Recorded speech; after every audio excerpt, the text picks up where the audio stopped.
ceci pour toi-même. Je sais que c'est un effort, la semaine a été dense et que, waouh, je ressens la fatigue sur certains visages. On a juste 5 minutes ensemble. Acclame pour toi-même, frère. Waouh, tu es brave.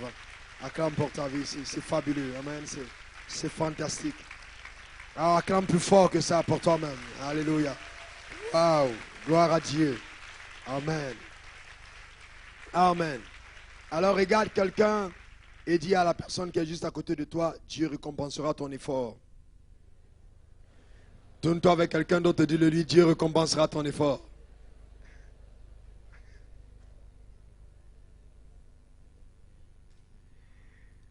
Amen. Nous prions.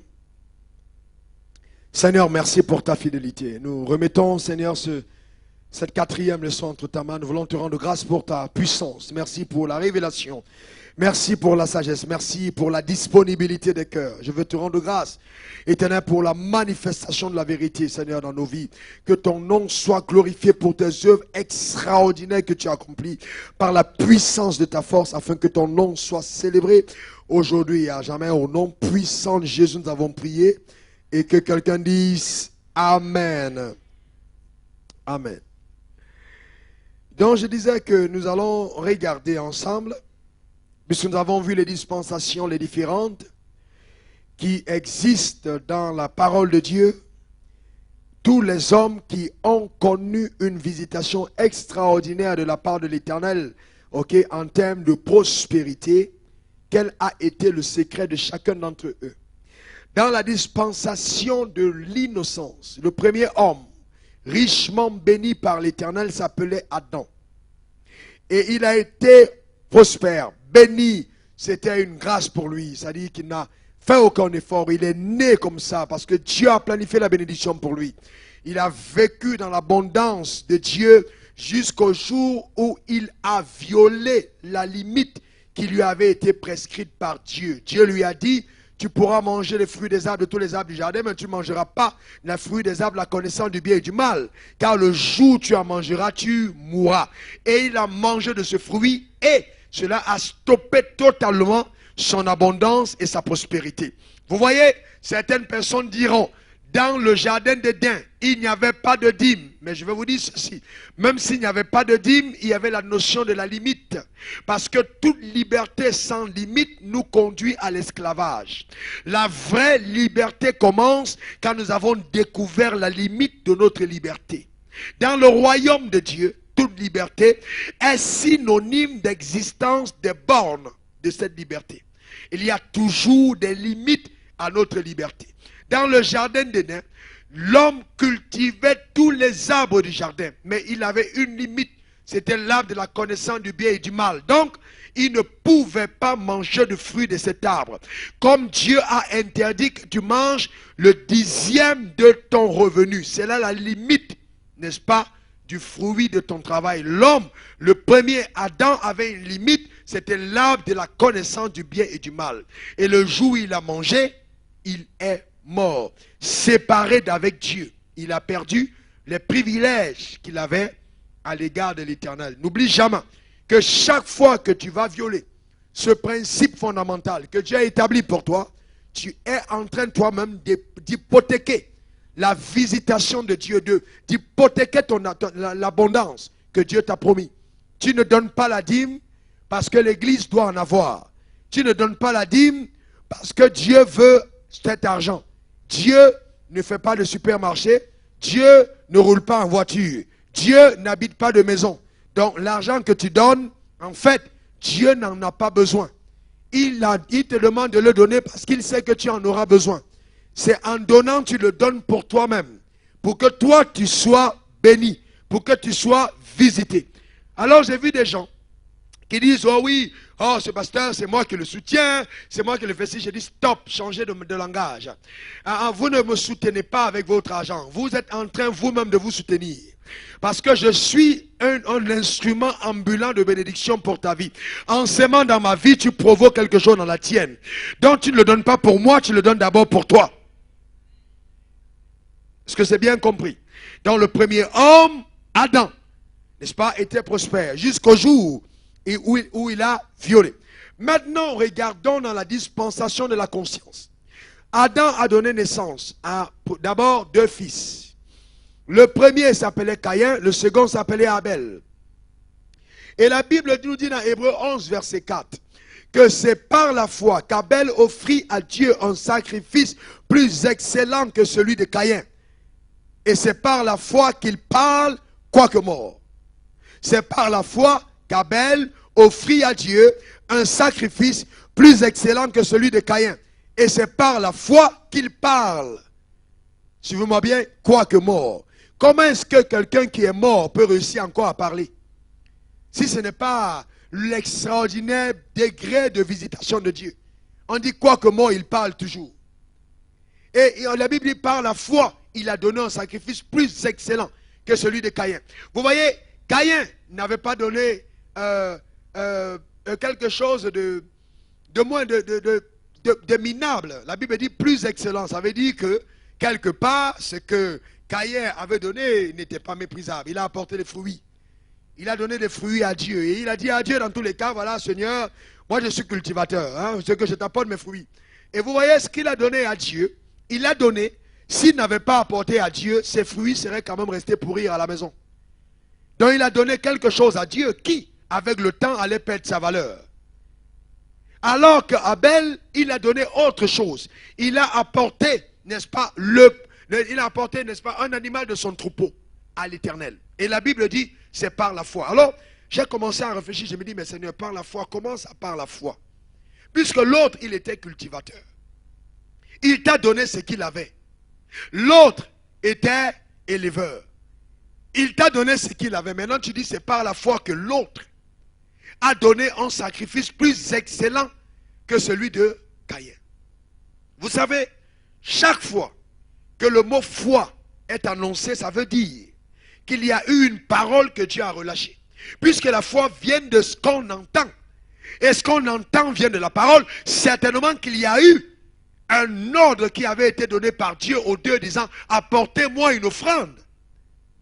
Et donc, Abel est allé dans l'obéissance totale. En apportant à Dieu exactement ce que Dieu lui avait demandé. Et quand il a apporté un animal à Dieu, il a apporté le premier-né de ses brebis, il a apporté un agneau à Dieu, il l'a donné à l'Éternel. Vous allez vous rendre compte que plus tard, quand Dieu va bénir l'humanité, il va aussi envoyer un agneau.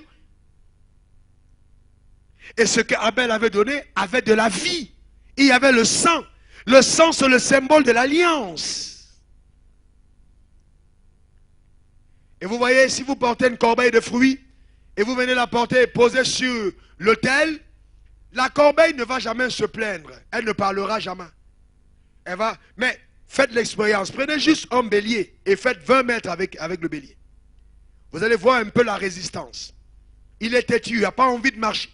Vous allez tirer, il vous amène à gauche, il vous amène à droite, il vous amène à gauche, il vous amène à droite. Laissez-moi vous dire ceci. Si votre offrande ne résiste pas quand vous voulez la porter à Dieu, il y a de fortes chances que Dieu ne va pas l'accepter comme un vrai sacrifice. Parce qu'il faut que votre offrande résiste. Que ça essaie de vous tirer de l'autre côté. Allons au marché, allons au salon de coiffure, allons acheter la nourriture, allons ici, et puis tu dis, ah, l'hôtel, on y va. Amen. Cette pression d'apporter ce qu'il y a de la vie sur l'autel, c'est ce que Dieu aime. Vous comprenez, des personnes qui résistent, n'est-ce pas, à la vie qu'il y a dans leur offrande et disent, je t'amène là où Dieu a voulu que tu ailles. C'est moi qui commande ici. C'est pas toi qui me dis ce qu'on a à faire. Tu as bien compris? Souvent, prenez vos billets de banque et puis regardez le billet de banque. Vous dites, billet de banque, je te regarde, écoute-moi bien. Il faut qu'on soit clair.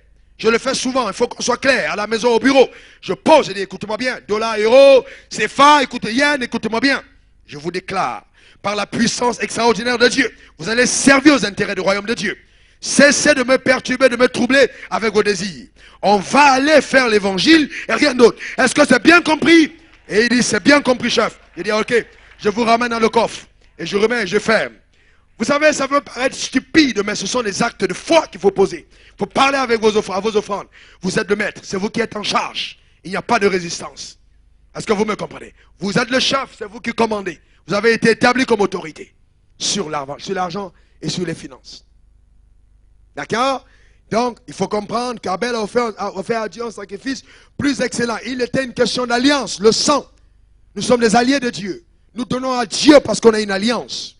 Et c'est important d'honorer l'alliance qu'on a avec l'Éternel. Nous sommes des alliés. Alors nous tenons notre parole, n'est-ce pas, notre part d'engagement à l'égard de Dieu. Et dans Genèse 8, versets 20 à 22, dans le gouvernement humain, on prend l'exemple de Noé. Quel enseignement sur la vie de Noé. Quel enseignement Noé. Quel enseignement. Quel homme. Quelle obéissance. Quel homme de Dieu. Que Dieu nous donne le cœur de Noé. Noé, vous savez, vient de vivre une catastrophe incroyable. Il a perdu tous ses voisins. Perdu toutes ses tantes, ses oncles, ses amis. Et imaginez-vous souvent quand vous lisez la Bible, si vous étiez à la place de Noé, il a tout perdu. Il n'est resté qu'entre lui, ses fils, sa femme, ses filles, et les animaux qui sont venus entrer dans l'âge, qui avaient été sélectionnés par Dieu. Et Dieu devait recommencer le monde avec lui. Je vous pose une question. Si Dieu vous dit aujourd'hui, toute la terre disparaît, et vous restez seul, toi, ta femme, tes enfants, tu penses que c'est une vie facile que de n'être qu'avec sa femme et ses enfants, et tous les animaux tout autour, enfermés quelque part, alors que le monde est en train de passer dans la destruction des eaux? Et quand Noé sort de là, regardez ce que la Bible dit, c'est incroyable. Quel homme de Dieu. Waouh. Noé. La Bible dit, verset 20, Genèse 8, verset 20-22, la Bible dit, Noé bâtit un autel à l'Éternel. Il prit de toutes les bêtes pures et de tous les oiseaux purs, et il offrit des holocaustes sur l'autel. Après la catastrophe, quand il est sorti de l'arche. Et la Bible dit, oh c'est incroyable, l'Éternel sentit une odeur agréable, et l'Éternel dit en son cœur, je ne maudirai plus la terre. Qu'est-ce qui a fait que Dieu ait dit, je ne maudirai plus la terre? C'était quoi? C'était quoi? C'était le sacrifice que Noé a apporté sur l'autel. La Bible dit, Dieu a senti l'odeur. Il dit, à cause de ça, je ne maudirai plus la terre.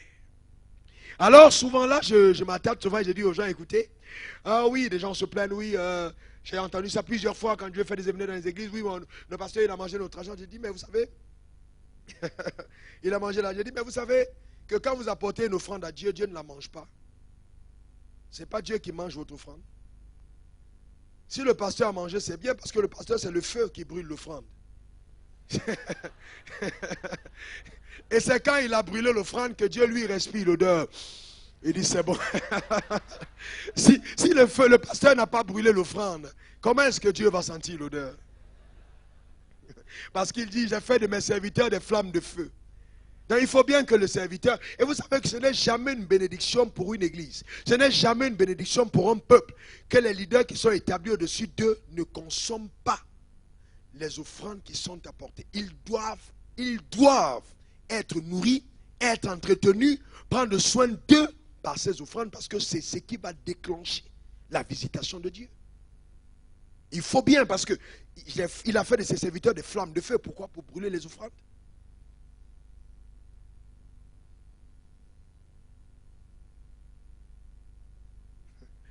Et donc, vous comprenez que c'est important. Alors, dis à ton voisin, c'est important que le serviteur de Dieu mange mon offrande. C'est important, vous savez, c'est hyper important, c'est important. Hein? Moi-même, l'église que je dirige, je ne suis pas salarié de cette église. Dieu me bénit de façon extraordinaire ailleurs, il me bénit sérieusement. Mais ce que je fais quand même par mois, je prends $200, ma femme a $100. Nous achetons quand même les recharges de téléphone pour pouvoir appeler les gens avec. Parce que Dieu nous a dit, si vous ne mangez pas une partie de ces offrandes, le peuple ne sera pas béni. Donc il faut absolument que vous preniez quelque chose. Mais c'est vrai que ce que je donne peut peut-être multiplier par 20, par 30 tous les mois à l'église. Mais il faut quand même que je prenne une partie de ces offrandes et que je les consume. Pour que Dieu puisse respirer le et qu'il soit content de ce que les gens ont apporté. D'accord? Donc, Noé a apporté, et puis Dieu a respiré l'odeur, et il dit, je ne maudirai plus jamais la terre. Elle ne sera plus jamais maudite à cause de toi. À cause de l'offrande qu'il a apporté. Et vous voyez que quand Noé a apporté, il a sélectionné la qualité de ce qu'il apportait. La Bible dit clairement que quand Noé a donné, il a pris des espèces. N'est-ce pas? Il a pris toute bête pure, de tous les oiseaux purs. Il a pris des espèces pures, les oiseaux purs. Il a sélectionné ce qui était agréable. Il l'a déposé sur l'autel. Et Dieu a été d'accord avec ça. Quand nous donnons des choses à Dieu, il faut sélectionner les choses agréables. Même souvent dans la gestion de vos billets, les billets d'argent que vous avez. Est-ce que vous savez que même le billet, même si le billet est de 100 $, de 20 $, de je ne sais pas, quel que soit le surbillet que vous apportez, si vous apportez des billets, sélectionnez quand même les billets les plus propres. C'est une forme de révérence que vous apportez à Dieu. N'amenez pas, j'ai vu des gens dépenser même dans les paniers des faux billets. Je me dis, mais c'est pas possible. Est-ce qu'ils pensent que Dieu est si stupide? Prenez des choses de qualité à apporter. J'ai vu des gens apporter des faux billets dans les paniers. Faux billet, il vient, il dépose. Le billet même que la banque va refuser, c'est ce qu'il dit, bon Dieu, tu vas prendre ça. Toi, il n'y a pas de problème. Ok? Et donc, c'est très important. Et vous voyez, et dans cet enseignement de Noé, laissez-moi vous dire ceci. J'utilise ça quand je fais des séminaires, quand je veux parler aux hommes qui ont tout perdu dans la vie. Je vais vous dire ceci. Le fait d'avoir tout perdu dans la vie ne veut pas dire que Dieu n'est pas sur le point de recommencer quelque chose. D'ailleurs, je vais vous dire quelque chose. Dieu ne permettra jamais que vous perdez tout. Vous pouvez tout perdre à l'extérieur, mais il y a toujours l'arche de votre alliance qui existe. Et dans l'arche de votre alliance, il y a toujours des animaux purs, des animaux impurs. Il y a toujours des dons de Dieu que Dieu a déposés en vous qui existent dans l'arche de votre alliance. Même si le tumulte est dans le monde de vos affaires, vous ne pouvez plus rien faire parce qu'il y a de l'inondation. Parce que tout est détruit, restez dans votre arche. Pendant que tout le monde va dire à l'extérieur, il est fini, elle ne vaut plus rien, elle ne vaut plus ci, faites ceci. Dieu me l'a montré, je suis passé par là. Enfermez-vous dans votre relation avec Dieu. Vous savez, quand les gens regardaient par dehors, ils disaient, oh, Noé est fini sur la terre. Imaginez les gens regardant, oh, mais Noé c'est terminé. Il n'y a plus rien. On voyait simplement quelque chose qui flottait. Noé même n'était pas visible. C'était l'âge qu'il avait qui était visible. On ne le voyait plus, mais il était dedans. Et il était dedans avec Dieu. Et vous voyez, pendant que tout le monde disait, waouh, c'est fini pour lui, à l'intérieur de l'arche, il voyait comment est-ce que la poule était placée sur les œufs et commençait déjà à couver. Pendant que tout s'était détruit par l'extérieur, quand Noé regardait, il voyait plutôt tout qui se reconstruisait de l'intérieur. Même quand vous traversez une calamité, mettez-vous à l'intérieur et regardez plutôt le mouvement de la reconstruction de Dieu. La girafe avait mis bas à l'intérieur, la lionne était déjà enceinte, le ventre commençait à pousser un tout petit peu. Donc Noé se rendait compte que bon, même si on a tout perdu de l'extérieur, il y a quand même des animaux aussi à l'intérieur qui sont en train de vouloir redonner vie. Est-ce que vous me comprenez? Parce que Dieu va toujours permettre que les mêmes dons qui ont provoqué tout ce que tu as perdu avant soient encore en toi. Et avec les mêmes dons, la même capacité, si tu crois en Dieu, garde ton alliance, tu vas te rendre compte que Dieu va commencer à reconstruire toutes choses. Le monde que nous voyons avait connu une catastrophe avant, mais elle a été rebâtie. Il a été rebâti. Dieu peut tout recommencer avec ceux qui croient en lui. Il y a toujours une possibilité d'aller de l'avant et de voir des choses plus grandes que ce qu'on a vu avant. Et pour certaines personnes qui pensent que oui, bon, les gens sont allés plus vite que moi, qu'elle est déjà devenue riche, voilà, et tout, je vais vous dire ceci. Quand Noé a placé l'arche, il a ordonné que les bêtes viennent. La première bête qui est entrée, c'était certainement quoi, le guépard, l'hyène, le lion, papa, ils sont entrés. Mais vous savez que l'arche ne s'est pas fermée quand la tortue n'était pas encore arrivée. Le ciel était en train de gronder. Et puis tout le monde était là, mais elle est où, elle est où?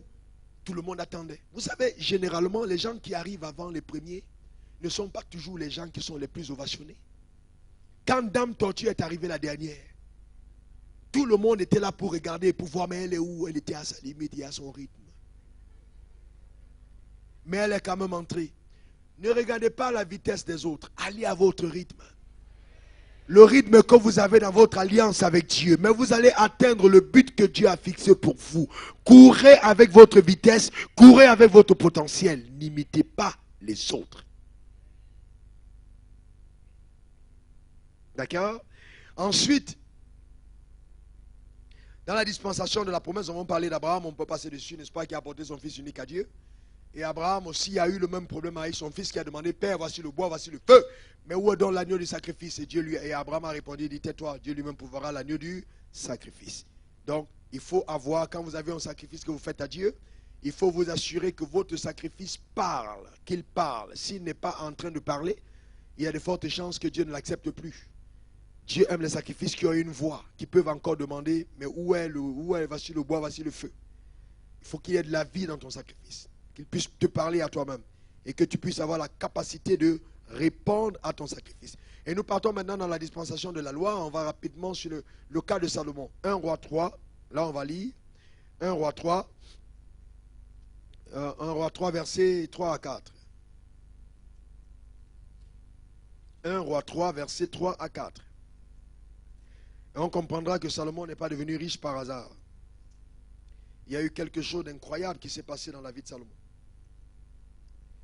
Salomon a provoqué ce qui est arrivé.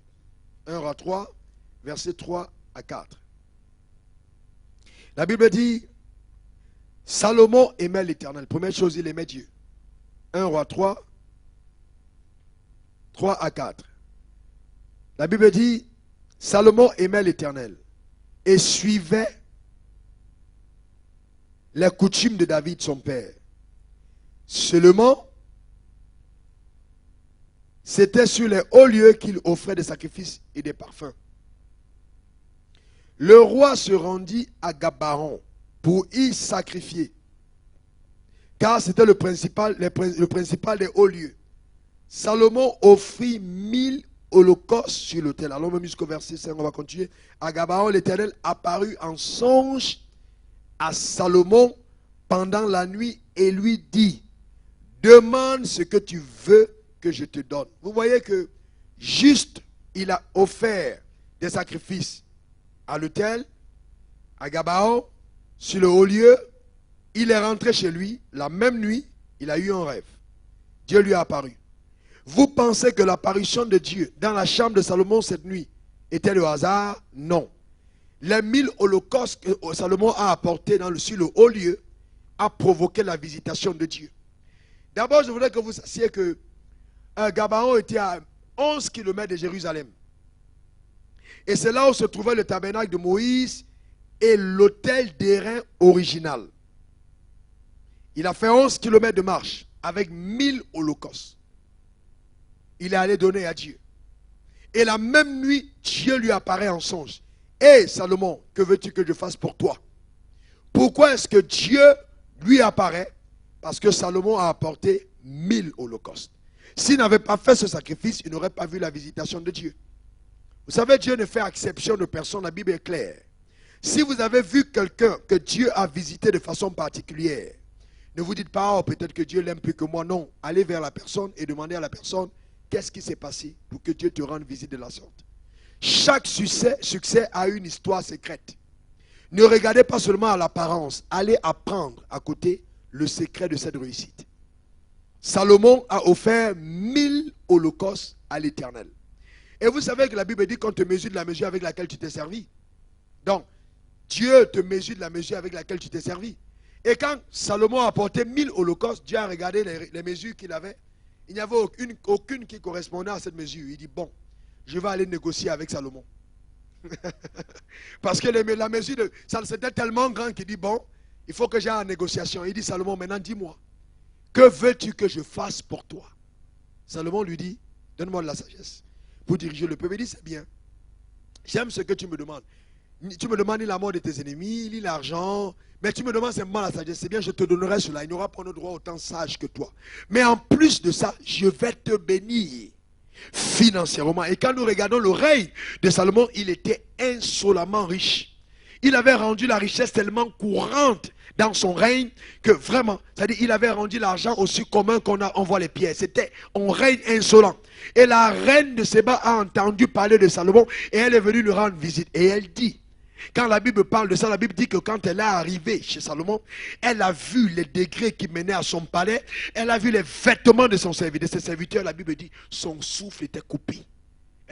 C'était tellement béni qu'elle elle était déjà reine. Mais le souffle a été coupé parce qu'elle avait vu. Et elle dit à Salomon, la sagesse que j'ai vue ici de mes propres yeux surpasse 2 fois plus ce que j'ai entendu. Ça veut dire qu'il avait été tellement béni que même sa renommée n'était plus capable de décrire comment il était béni, il était visité. La réalité était plus grande que ce que la renommée racontait. Et c'était dans l'ancienne alliance, dans l'Ancien Testament. Jésus n'était pas encore mort. À plus forte raison aujourd'hui. Je trouve très anormal que ce soit des gens qui ont le front scalpé pour avoir cherché en bas de la terre un prophète qui ne reviendra plus jamais. Tu es allé, depuis que tu es parti, ne te cherchant, où es-tu?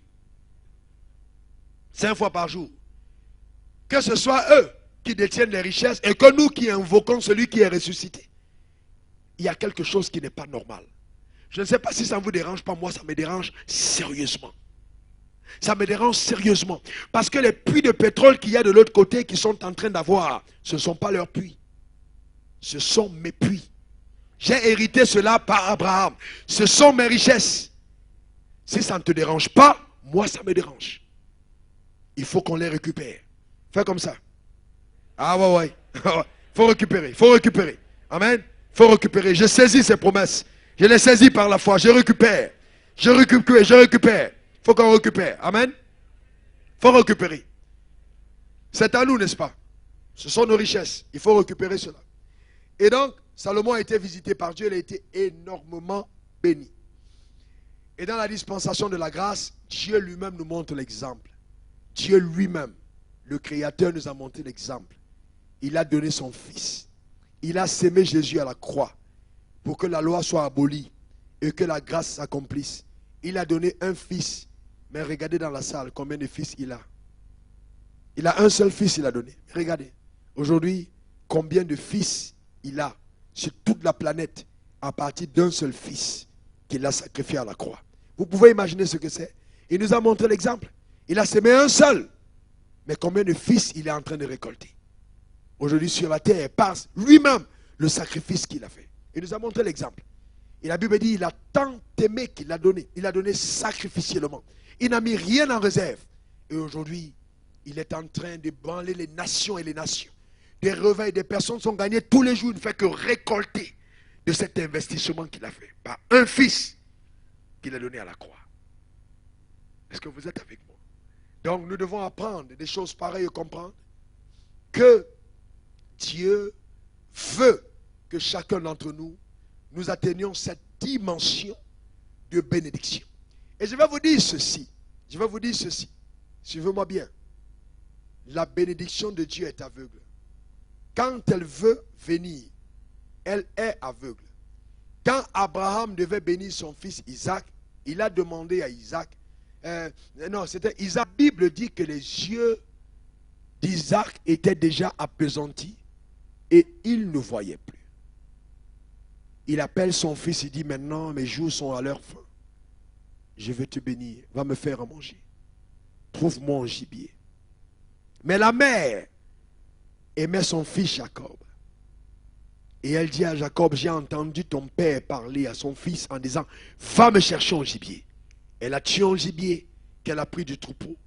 Et elle a préparé, elle dit, apporte ça à ton père. Et vous allez vous rendre compte qu'il y a une supercherie qui va se passer. Il va porter les vêtements d'Ésaü. Il va mettre les poils sur son corps parce que Ésaü était poilu. Et il va venir vers son père. Il lui apporte à manger. Le père dit, mais tu es déjà revenu? Il dit oui. Et il mange. Il dit, mais c'est étrange. La voix que j'entends est la voix de Jacob. Mais quand je touche les mains sont les mains d'Ésaü. Et il mange le repas, il est aveugle. Et il relâche la bénédiction sur la vie de Jacob. Plus tard, quand Ésaü arrive. Il dit, papa, tiens à manger. Il dit, mais comment? Qui dois-je donc bénir?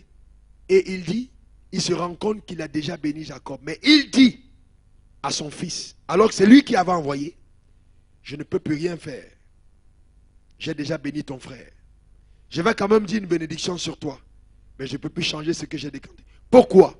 Je me suis rendu compte en étudiant scrupuleusement ce passage que beaucoup de païens sont entrés à l'église. Ont fait comme si, ils ont pris des principes de Dieu. Voilà, c'est mieux dit. Ils ont pris les principes de Dieu, ils les ont mis en pratique. Et Dieu les a bénis à la place de ceux qui devaient être bénis. Qui vous êtes vous et moi. Est-ce que vous me comprenez? Ils ont agi sur les principes. Ils ont leur identité, leur voix. L'identité, c'est qui t'identifie. Jean-Baptiste a dit, je suis la voix de celui qui crie dans le désert. Leur identité n'avait pas changé. Mais leur manière d'agir, ils ont commencé à agir comme étaient supposés agir les enfants de Dieu. Et ils ont récupéré la bénédiction qui devait venir de Dieu. Et ceux qui sont enfants de Dieu par leur paresse, par leur façon de traîner dans ce qu'ils ont à faire, sont arrivés après. Que Dieu t'aide à ne pas arriver après. Qu'aucun païen ne te devance sur le chemin de la promesse. Parce que quand Dieu veut bénir, il ne regarde pas quel est ton sexe, quelle est ta taille, quelle est ta nationalité. Si tu as mis en pratique le principe qu'il a demandé, il va arroser la bénédiction sur ta vie. Parce que ce qu'il attend, c'est que le principe soit activé. Parce que quand il veut te visiter, les yeux sont fermés. Il regarde plutôt à l'activation du principe. C'est pour ça que vous allez vous rendre compte que dans la Bible, Jésus n'a pas donné le ministère à celui que lui, il aimait. Jésus aimait qui? Il aimait Jean. Mais est-ce que c'est à Jean qu'il a donné le leadership? Il a donné le leadership à qui? À Pierre. Pourquoi? Parce que Pierre aimait Jésus. Dieu peut t'aimer. Mais le fait qu'il t'aime n'est pas suffisant pour qu'il te donne ce qu'il a envie de te donner. Mais si toi tu aimes Dieu, alors Dieu te donnera ce qu'il a envie de te donner. Pierre aimait, alors que Jésus aimait Jean. Mais Jean ne l'a pas eu. Mais Pierre aimait Jésus. Et Jésus lui a donné le leadership. C'est ton amour qui va déclencher la visitation. Oh oui, Dieu m'aime, c'est fabuleux, mais est-ce que toi tu l'aimes? Le fait que Dieu t'aime ne suffit pas pour qu'il te donne ce qu'il doit te donner. C'est l'amour que tu as pour lui qui va favoriser qu'il puisse te le donner. Est-ce que toi, tu l'aimes? Est-ce que toi, tu l'aimes? Donc, voilà. Je vais m'arrêter là pour ces cours.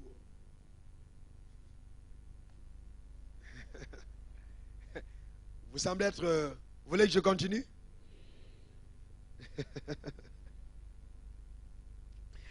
Alors donc, dans les clés de la prospérité biblique, vous devez comprendre ceci. Je vais vous dire ceci. Suivez-moi bien. Vous devez comprendre que bien que vous ayez votre sémence entre vos mains, n'oubliez jamais que pour que cela puisse avoir de l'impact, il faut que la sémence soit bonne, mais il n'y a pas que la qualité de la sémence, il y a aussi la qualité de la terre. Dis après moi la qualité de la terre. Ensuite la qualité de la terre.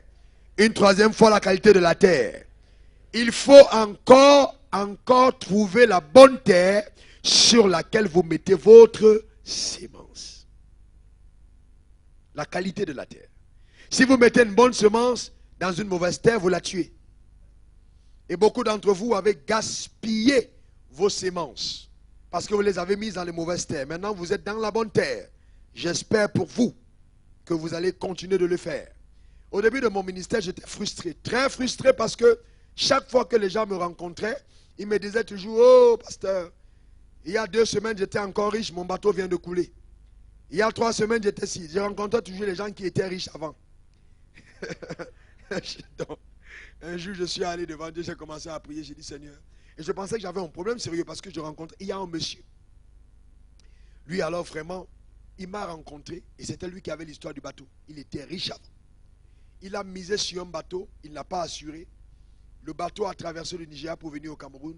Le bateau a coulé. Le monsieur est devenu pauvre. Et il m'a rencontré, je crois, un mois plus tard ou quelques semaines après. Et il m'accompagnait partout prêcher l'évangile. Quand j'allais, il m'accompagnait. On allait ensemble. Et il était devenu tellement pauvre qu'à la fin, quand on me remettait mon offrande, j'étais obligé de partager avec lui. Et un jour, j'étais choqué, je suis rentré chez moi, je dis, mais Seigneur, les gens se font accompagner par des gens riches, qui ont des grosses voitures, qui ont des comptes en banque. Mais moi, celui qui m'accompagne, c'est celui qui était riche avant. Et j'ai commencé à croire que j'avais un problème. Jusqu'à ce que Dieu m'a dit, non fils, tu n'as aucun problème. Je t'ai accordé au ministère de la restauration. J'étais appelé pour amener des personnes qui ont perdu à rentrer en possession de ce qu'ils avaient avant. C'est pour ça que je te fais venir des gens qui n'ont plus rien, parce que ton ministère est un ministère de restauration des vies. Et j'avais compris. Mais gloire à Dieu, ça n'arrive plus aujourd'hui comme ça toujours. Hein. Dieu envoie aussi maintenant des gens qui viennent avec des moyens.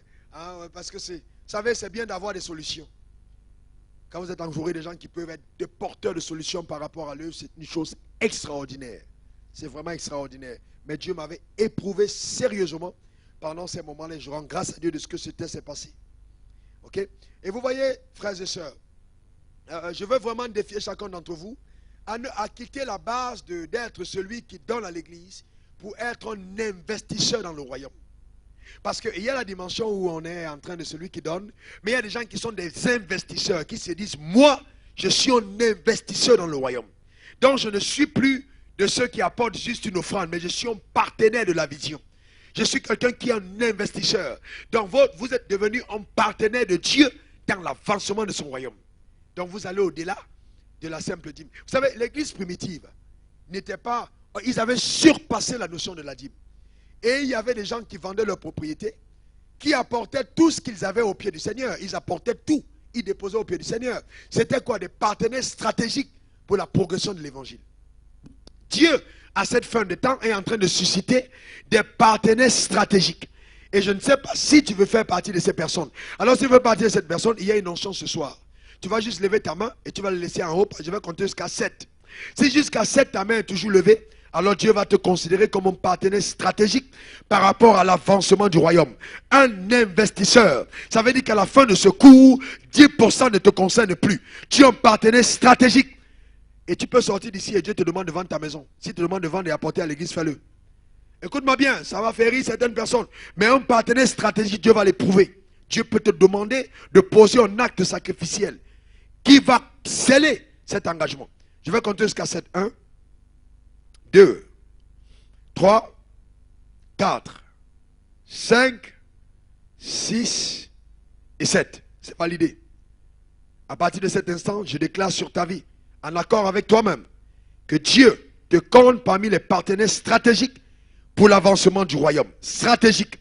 Alors, de façon légale, j'appelle par la puissance extraordinaire de Dieu la visitation de cette onction de prospérité sur ta vie, afin que Dieu puisse te confier davantage de richesses, que la puissance de l'Éternel accompagne tes actions et que tu sois distingué dans ta génération.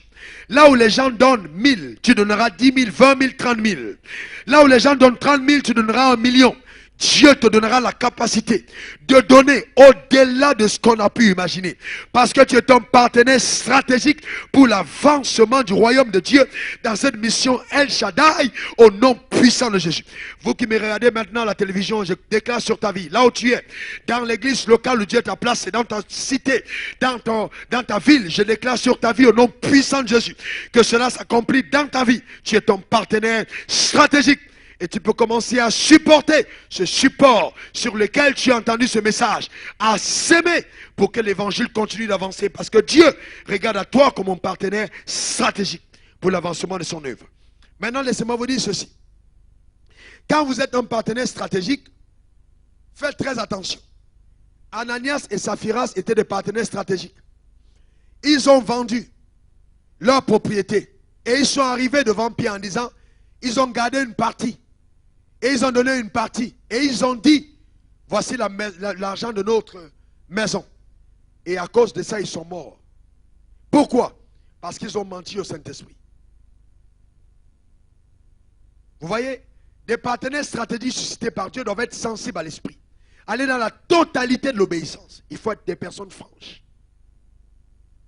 Pas de manipulation, pas d'intimidation. Franche.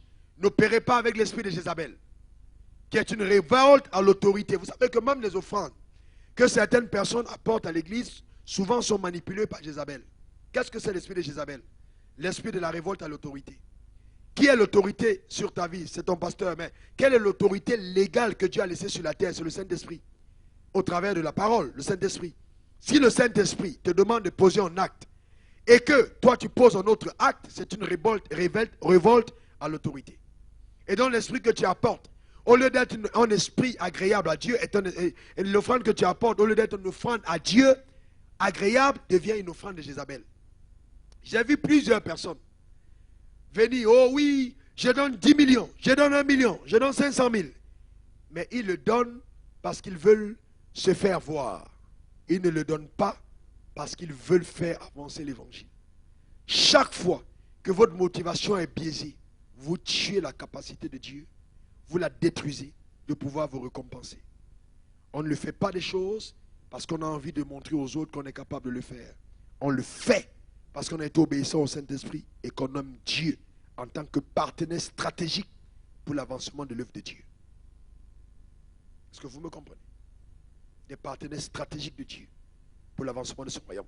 Écoute-moi bien, que Dieu te bénisse. Que Dieu bénisse ta vie. Que ce cours te permette d'aller dans une autre dimension de la manifestation de la gloire de Dieu. Que cela puisse t'aider à marcher d'une manière puissante, je dis bien puissante, dans le domaine des finances. De la même manière que les gens ont imposé des mots aux malades et les paralytiques ont marché, les aveugles ont vu, je déclare que l'onction qui va se manifester dans ta vie va créer un réveil financier, va amener à ton compte bancaire d'être fourni, à tes affaires de prospérer. L'intelligence et la sagesse de Dieu sont données au nom puissant de Jésus. Qu'il en soit ainsi maintenant et à jamais, et que Dieu te visite et te bénisse davantage. Au nom de Jésus, j'ai prié, et toi tu dis 3 fois Amen, Amen, Amen et Amen. Que Dieu te garde.